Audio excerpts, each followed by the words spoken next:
एक बार एक जंगल में एक बहुत बड़ा पेड़ था। उस पर एक शरारती बंदरों का झुंड रहा करता था।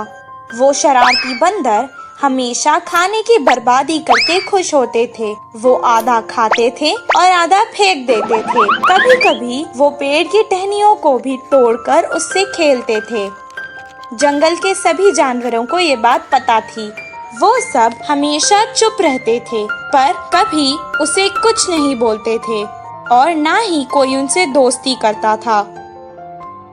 कुछ दिन बाद गर्मियों का मौसम आ गया, जिसके कारण जंगल के सभी तालाब और नदियाँ सूख चुकी थी और उनको पीने के लिए पानी नहीं था। बंदरों को प्यास लग रही थी, इसीलिए वो पानी की तलाश में यहाँ वहाँ घूमने लगे और जंगल के बहुत दूर चले गए। बहुत दूर सूरज की रोशनी से जमीन चमक रही थी। ये देखकर बंदरों को लगा कि वो तालाब है और वो वहाँ भागकर आ गए। कुछ देर बाद वैसे ही उन्हें फिर से तालाब नजर आया और वो उस तरफ भागने लगे। पानी की तलाश करते करते वो यहाँ वहाँ भागने लगे। वो थक चुके थे, इसीलिए उन्हें बहुत दूर चले गए। बहुत दूर सूरज की रोशनी से जमीन चमक रही थी।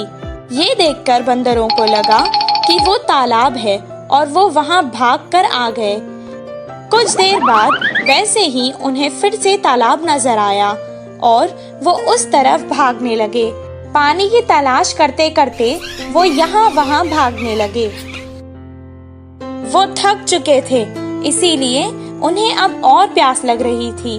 उनकी जबान सूख चुकी थी और गर्मी के कारण उनका सर फटने लगा और उनके पैरों में छाले पड़ चुके थे।